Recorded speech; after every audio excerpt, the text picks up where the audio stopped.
Terima kasih Dato' Speaker kerana telah memberikan Mas Gading ruang untuk membahaskan RUU Perlembagaan Persekutuan Pindaan 2024 yang saya kira suatu pindaan yang sangat penting dan akan membuka lembaran baru kepada mereka-mereka yang telah sekian lama terjejas dengan isu kewarganegaraan ini. Sudah pasti akan ada pihak yang akan bergembira dengan pindaan ini dan saya yakin pasti ada segelintir yang akan terus menderita akibat pindaan ini. Saya ingin menarik perhatian Dewan Yang Mulia ini mengenai pasal 11 bahagian 2 jadual kedua perenggan kurungan A Seksyen 1. Dengan pindaan ini kelak, seorang kanak-kanak yang lahir di persekutuan dan sekurang-kurangnya seorang daripada ibu bapanya pada masa kelahiran adalah permastautin secara tetap di persekutuan tidak akan lagi layak untuk mendapatkan kewarganegaraan secara kuat kuasa undang-undang. Rang undang-undang ini akan menghapuskan hak kewarganegaraan secara automatik bagi anak-anak yang lahir kepada ibu bapa yang hanya berstatus permastautin tetap dan status mereka kekal sebagai permastautin sama seperti ibu bapa mereka. Saya akur pindaan ini bertujuan untuk memperketatkan lagi kawalan ke atas sesiapa yang layak mendapat kewarganegaraan Malaysia secara automatik. Namun bagaimanakah kerajaan akan memastikan agar kanak-kanak yang lahir dalam negara ini tidak akan mendapat status stateless dengan izin atau tanpa kewarganegaraan? Dan apakah perancangan dan jaminan kerajaan untuk memastikan bahawa kanak-kanak yang akan terjejas dengan pindaan ini kelak akan diberikan perlindungan yang sewajarnya? Saya ingin mengambil satu contoh kes di Mas Gading, di kampung Tanjam Lundu, di mana dalam kes ini 3 generasi tidak mempunyai kewarganegaraan.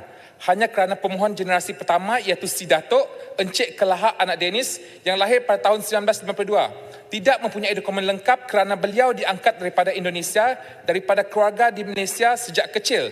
Derita ini ditambah apabila anak-anak dan cucu-cucu beliau yang juga tidak mendapat kewarganegaraan dan hanya bergantung kepada kad pengenalan sementara MyHas iaitu kad hijau untuk dokumen pengenalan diri. Wajarkah kita membiarkan mereka terpinggir daripada hak kewarganegaraan hanya kerana generasi pertama kekurangan dokumentasi? Persoalan saya seterusnya, apakah proses yang perlu diambil oleh kerajaan untuk menangani isu seperti yang banyak berlaku di Sarawak dan Sabah agar selepas kelulusan pindaan ini mereka tidak akan menjadi stateless dengan izin?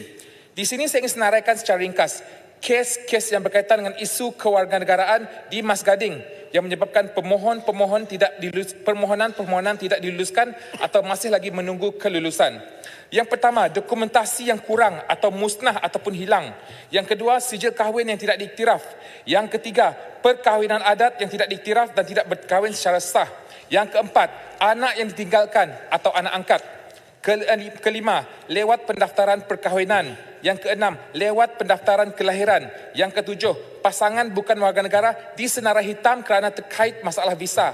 Yang kedelapan, pasangan bukan warga negara mempunyai masalah pada dokumen pengenalan diri. Selanjutnya, Datuk Yang di-Pertua. Di sini saya ingin membawa jalangan untuk menambah baik pindaan ini supaya kita jangan membuang istilah permastautin tetap. Sebaliknya menambahkan istilah sebelum permastautin tetap dengan perkataan seorang yang dilahirkan di dan merupakan permastautin tetap di persekutuan.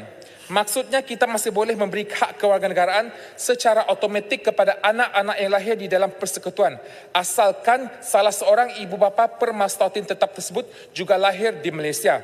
Dengan ini kita melindungi hak generasi kedua atau ketiga daripada menjadi tanpa kewarganegaraan, terutamanya bagi mereka yang lahir dalam komuniti yang telah lama menetap di Malaysia, seperti masyarakat di pedalaman Sarawak yang terpencil. Langkah ini adalah kompromi yang adil antara keperluan untuk mengawal kewarganegaraan dan melindungi hak kanak-kanak yang lahir di Malaysia. Fasal kedua, pindaan kepada perkara 15A, mencadangkan penurunan had umur kelayakan untuk memohon kewarganegaraan daripada 21 tahun kepada 18 tahun, selaras dengan umur dewasa dan umur mengundi di Malaysia. Saya bersetuju dengan pindaan ini kerana saya telah melihat langkah ini adalah wajar bagi membolehkan golongan muda menjadi sebahagian daripada negara ini pada usia yang lebih awal dan turut serta dalam proses pembinaan negara. Namun begitu, saya ingin membangkitkan suatu perkara yang saya kira agak serius. Cadangan pindaan ini adalah tidak selaras dengan undang-undang yang sedia ada dan tanggungjawab antarabangsa di bawah Convention PBB, Convention on the Rights of the Child, yang melindungi hak kanak-kanak. Terdapat beberapa akta lain seperti Akta Pendaftaran Pengangkatan, Akta Penjagaan Kanak-kanak dan Akta Pembaharuan Undang-Undang, Perkahwinan dan Penceraian yang masih mengiktirafkan bahawa kanak-kanak memerlukan sokongan sehingga usia 21 tahun. Persoalan saya, adakah justifikasi atau rasional pindaan ini benar-benar melindungi hak kanak-kanak ini?